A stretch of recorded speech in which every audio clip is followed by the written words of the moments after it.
Kenapa rawa gede ini bisa terjadi? Pembantaian rawa gede ini adalah peristiwa pembunuhan yang dilakukan Belanda terhadap penduduk Rawa Gede. Sekarang desa Balongsari namanya.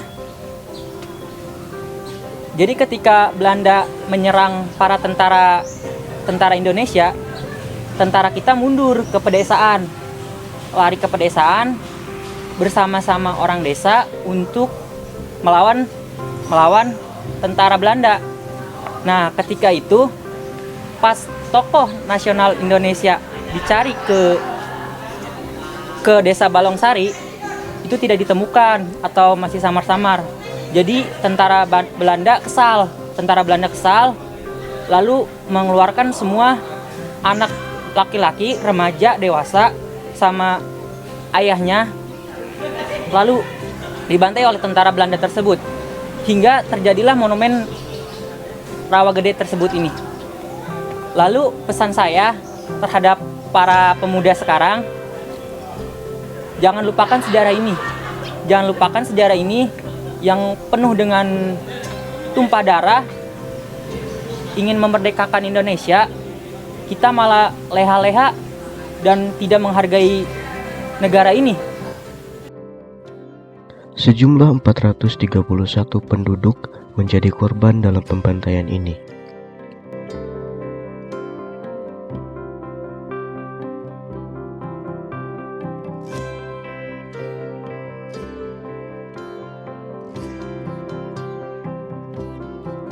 Pesan saya saat pertama kali datang ke Monumen Nasional Rawa Gede ini, saya seolah-olah merasakan saat kejadian pembantaian itu berlangsung, karena disuguhkannya patung-patung yang berada di Monumen Rawa Gede ini. Terima kasih.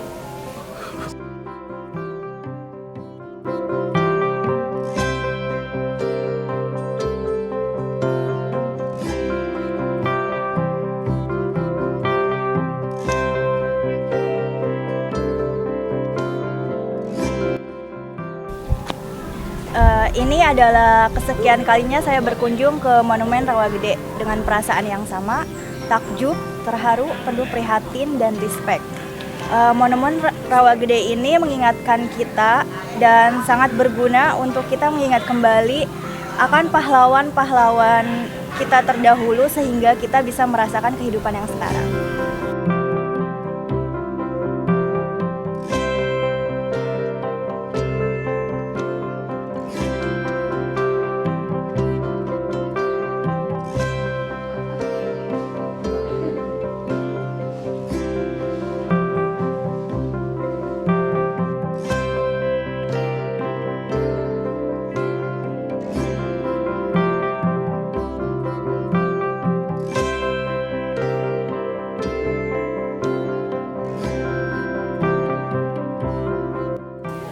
Pesan dari saya mungkin dari kebersihannya, dan untuk para pengunjung ke depannya untuk memperhatikan sampah, untuk tidak dibuang sembarangan, dan untuk para pengunjung juga untuk menjaga sikap dan menjaga tutur kata. Ketika tentara Belanda menyerbu Bekasi, ribuan rakyat mengungsi ke arah Karawang. Pertempuran kemudian berkobar di daerah antara Karawang dan Bekasi, mengakibatkan jatuhnya ratusan korban jiwa dari kalangan sipil. Pada tanggal 4 Oktober 1948, tentara Belanda melancarkan pembersihan. Dalam peristiwa ini, 35 orang penduduk Rawa Gede dibunuh tanpa alasan jelas. Peristiwa ini dikira menjadi inspirasi dari sajak terkenal Chairil Anwar berjudul Antara Karawang dan Bekasi. tetapi ternyata dugaan tersebut tidak terbukti. Pada 14 September 2011, Pengadilan Den Haag menyatakan pemerintah Belanda harus bertanggung jawab dan membayar kompensasi bagi korban dan keluarganya. Sebagai pemuda dan generasi penerus bangsa, kita jangan pernah sekali melupakan sejarah perjuangan para pahlawan terdahulu. Sangat tragis mendengar cerita dari Monumen Rawagede ini. Dan lebih tragis lagi, apabila kita melupakan bahkan sampai tidak peduli jasa perjuangan para pahlawan kita. Maka dari itu, ayo kita pemuda, kita jaga Indonesia, kita rawat Indonesia, kita kobarkan perjuangan untuk Indonesia.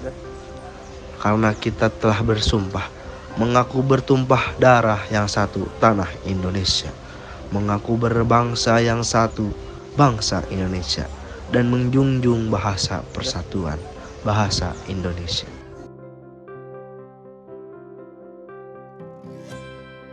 Nugroho.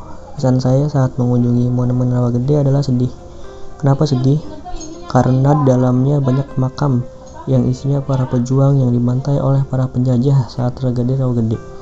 Dan ketika saya tahu sejarahnya, saya merasa kagum atas perjuangan rakyat Karawang dengan kekompakannya lewat gerakan tutup mulut mereka. Untuk pesannya, sebagai pemuda Karawang harusnya bangga mempunyai para pejuang. Mereka harus meniru kekompakan para pejuang. Semoga para pemuda Indonesia bisa kompak dalam hal yang baik, karena bersatu kita teguh, bercerai kita runtuh.